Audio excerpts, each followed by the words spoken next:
दोस्तों आज 19 तारीख है। आज का दिन बहुत महत्वपूर्ण है। आज गुरु नानक देव जी का प्रकाश पर्व जयंती भी है। रानी लक्ष्मीबाई उनका भी जयंती आज है और आज केंद्र सरकार ने बाकायदा प्रकाश पर्व पे माननीय प्रधानमंत्री जी ने बोला तो उसमें कह दिया कि जो कृषि कानून थे उसे वापस लिया जाएगा। तो इसी मुद्दे पे आज हम कुछ लोगों से चर्चा करेंगे। फिलहाल मैं भदोही जनपद के औराई विधानसभा में मौजूद हूं और लोगों से जानने की कोशिश करेंगे कि जब यह कृषि कानून वापस लेना था तो मोदी जी ने इसे लागू क्यों किया। 700 किसान शहीद हो गए तो इसका जिम्मेदार कौन होगा। हरियाणा में गोली चली किसानों पे तो इसका जिम्मेदार कौन होगा। लखीमपुर खीरी में जो हादसा हुआ इसका जिम्मेदार कौन होगा। लाल किले पे किसानों ने झंडा फहरा दिया तो इसका जिम्मेदार कौन होगा। बहुत सारे सवाल हैं और मैं सभी मुद्दों पे चर्चा करूंगा आज कि आखिर केंद्र सरकार ने ये जो कृषि कानून का बिल वापस लिया है तो किस कारण लिया है। क्या 5 राज्यों में विधानसभा का चुनाव नज़दीक है इसलिए लिया है या फिर और कुछ। मोदी जी ने कहा है कि मैं कुछ किसानों को समझा नहीं पाया हूँ इसलिए मुझे यह कानून वापस लेना पड़ रहा है। तो सवाल ये भी उठता है क्या मोदी जी कुछ किसानों के आगे झुक गए। तो खैर जनता क्या सोचती है इस पर मैं सबसे पहले तो आपका क्या नाम है। अवनीश मिश्रा। मैं आपसे जानना चाहता हूं कि अभी मोदी जी ने आज ये ऐलान किया है कि तीनों कृषि कानून को वापस लिया जाएगा। 17 सितंबर 2020 को संसद में यह कानून पास होता है और 27 सितंबर 2020 को राष्ट्रपति की मुहर लग जाती है, यह कानून बन जाता है। इसके बाद लगातार किसानों का आंदोलन जो है पूरे भारत में बृहद रूप से चल रहा था जो कि सिंधु बॉर्डर गाजीपुर बॉर्डर पे बहुत तेज़ी से इसे राकेश टिकैत के नेतृत्व में किसानों ने धरना पे बैठ गए। तो क्या कहेंगे कानून वापस हो गया, सरकार की नाकामी या फिर और कुछ। सरकार की नाकामी नहीं, ये हमारे विपक्षियों की नाकामी हुई है। विपक्षियों ने कानून को गलत बताया, किसानों ने नहीं बताया, विपक्षियों ने किया। हमारे जो मोदी जी कर रहे हैं वो प्रधानमंत्री जो हैं हमारे देश के हित के, हमारे राष्ट्र के हित के लिए कानून बना रहे हैं और कर रहे हैं। 700 किसानों की हत्या कह सकते हैं। 700 किसान अगर शहीद हुए हैं तो हम कह सकते हैं कि ये हत्या हुई है। इस चीज़ को आप मानते हैं। मैं बिल्कुल नहीं मानता। किसान जो होगा, AIMIM के जो प्रमुख हैं असदुद्दीन ओवैसी, अरविंद केजरीवाल या फिर समाजवादी पार्टी के मुखिया अखिलेश, ये लोग भी कह रहे हैं कि 700 किसान शहीद हुए हैं। तो इसमें तो गलत तो नहीं होगा ना। किसान जो होते हैं हमारे देश के अन्नदाता होते हैं, उनके पास खेती में काम करने के लिए समय पर्याप्त नहीं रहता है तो बॉर्डर पर धरना प्रदर्शन के लिए क्या जाएंगे। ये हमारे देश के मोदी जी के नीति को बिगाड़ने के लिए टिकैत जैसे, ओवैसी जैसे कई जैसे राजनीतिक विरोधी पार्टियां अपना विचार रख रही हैं, वही विचार सबके अंदर भ्रम फैला रही हैं। क्या मान लिया जाए कि मोदी सरकार कुछ किसानों के आगे झुक गई। नहीं, मोदी किसानों का आगे नहीं झुकी है, अपने देश के हित के सामने झुक गई है। फिलहाल चलिए और लोगों से बातचीत करने की कोशिश करेंगे। हमेशा से आरोप लगता रहा है जो विपक्ष है, अब चुनाव है 5 राज्यों में, 5 राज्यों में चुनाव है तो आप हमें बताएं कि जो कानून वापस हुआ है क्या ये 5 राज्यों का हारने का डर है या नहीं। नहीं, ये हारने का डर नहीं है। मोदी जी हमारे लोकप्रिय यशस्वी प्रधानमंत्री हैं, वो देश हित के बारे में सोच रहे हैं और वो सबका साथ और सबका विकास करते हैं और उसी सोच के से वो कानून वापस किया गया है। वो जो कानून वापस किया गया है उसका विरोध कोई नहीं कर रहा है। सिर्फ ये जो राजनीतिक पार्टियां हैं और जो गंदी मानसिकता के लोग हैं। कितने किसान गए हैं वहाँ, हमारे यूपी से तो एक भी किसान नहीं गया। मैं भी किसान हूँ, मैं विरोध नहीं करता हूँ मोदी जी के कानून का। मोदी जी अभी तक इतना कानून बनाए, कानून वापस क्यों लिया इस पे कुछ कहेंगे। भाई देखिए, कानून अगर वापस लिए हैं तो अगर जनता विरोध कर रही है तो सबका साथ सबका विकास मोदी जी का सोच है, वो सबके विकास के बारे में सोच रहे हैं। अगर जनता नहीं मान रही है कि हम कानून नहीं लागू कर रही, मत करेगा लागू, मोदी जी ने वापस ले लिया। सबसे अहम सवाल, ये कानून वापस होने के बाद विपक्ष अपनी जीत बता रहा है तो क्या सोचते हैं इस चीज पे। ये विपक्ष की हार है। जीत नहीं है, ये हार है। कहे खिसियानी बिल्ली खंबा नोचे, विपक्ष के पास कोई मुद्दा नहीं है। मोदी जी ने तो 370 धारा हटा दिया। विपक्ष में कौन है? विपक्ष में कोई है ही नहीं है, किसी के पास कोई मुद्दा नहीं है। भगवान राम का भव्य मंदिर बन रहा है अयोध्या में। विपक्ष जाके देख ले, हमारे विंध्याचल में आके देख ले, जहाँ पे दर्शनार्थी इतने परेशान होते थे, दर्शन नहीं करने पाते थे, भीड़ जुट जाती थी। आज कितना अच्छा वहाँ का माहौल बन गया है। विपक्ष आके काशी विश्वनाथ जी में बाबा भोलेनाथ की नगरी को देख ले, विपक्ष जीटी रोड को देख ले, विपक्ष गंगा एक्सप्रेसवे को देख ले, विपक्ष बिजली की समस्या को देख ले।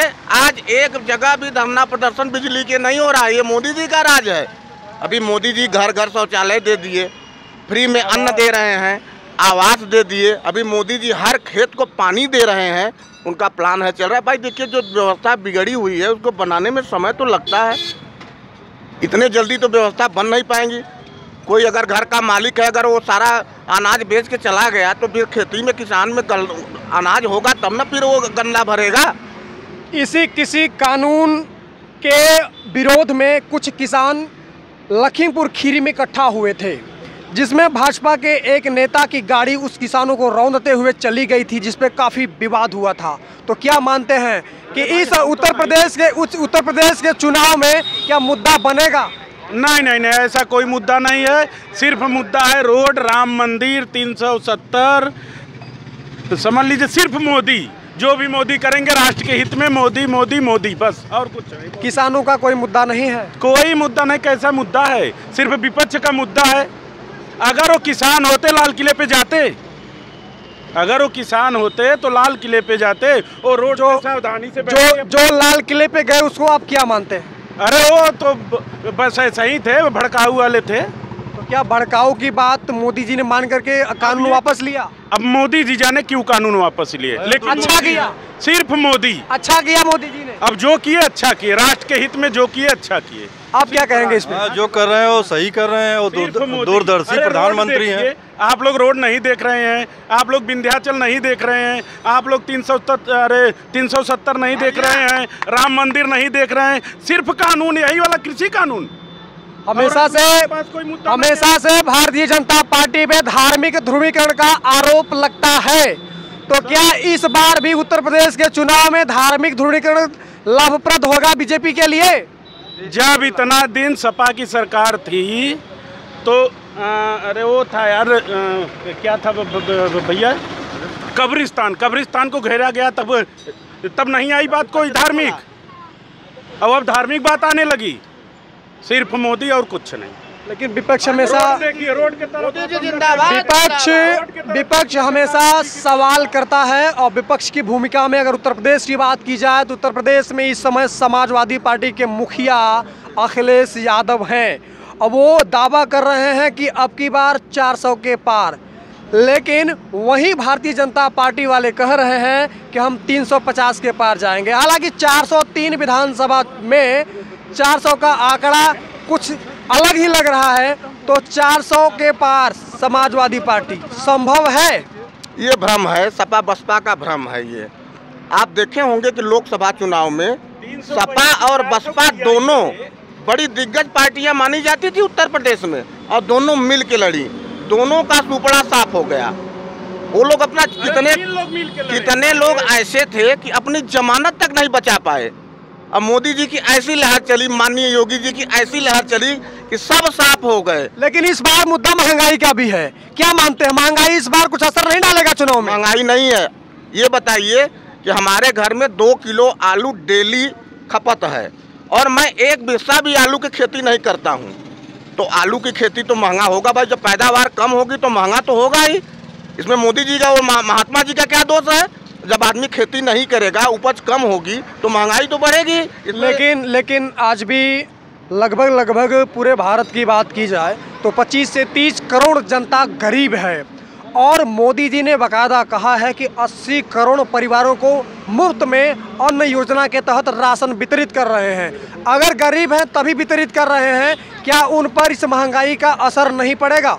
नहीं, देखिए, गरीबी खत्म हो चुकी है, अब गरीब नहीं है। मोदी जी ने सबको पक्का मकान दे दिया, सबके यहाँ शौचालय बनवा दिया, सबके यहाँ बिजली का कनेक्शन दे दिया, सबके घर के दरवाजे तक रोड बनवा दिया, गैस सिलेंडर फ्री में दे दिया उज्ज्वला के तहत।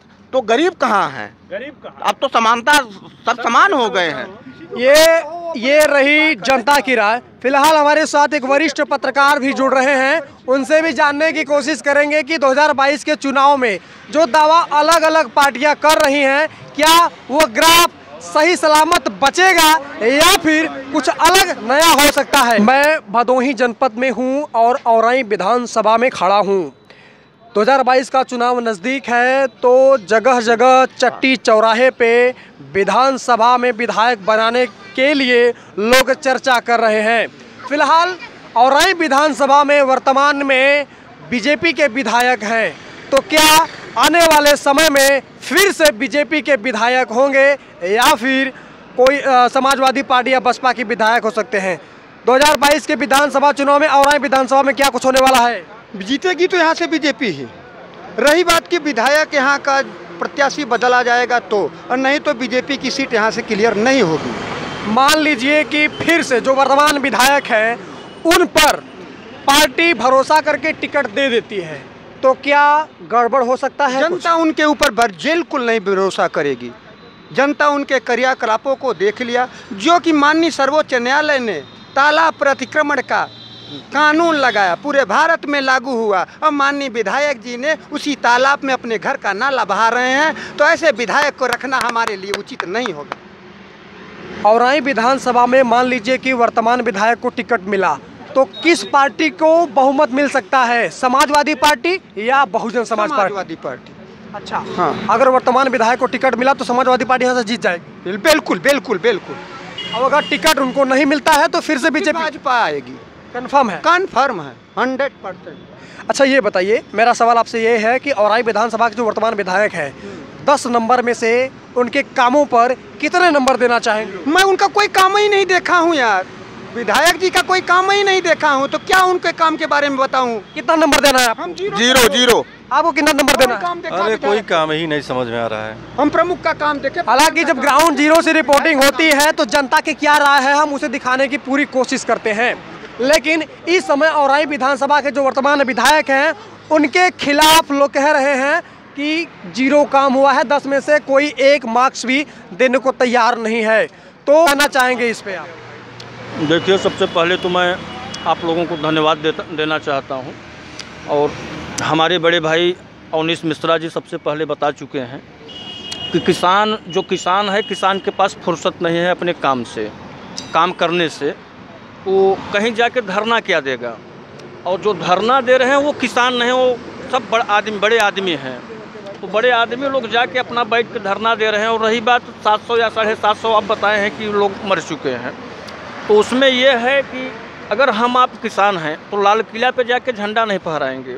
हमें आपको कुछ करना है तो शांति से हम आप धरना करेंगे। हमारा आपका ये दायित्व तो नहीं है कि लाल किले पे हम आप जाके झंडा फहरा दें, तो ये किसानों का काम नहीं है और ऐसा कुछ नहीं है। माननीय मोदी जी समय समय पर फिलहाल चाहे जो भी हो सरकार चाहे जो भी निर्णय ले, जनता का जो भी निर्णय था हमने आपको सुनवा दिया है। फिलहाल मैं विपिन मिश्रा, द रियल हिंदुस्तान के लिए भदोही से। जय हिंद, जय भारत।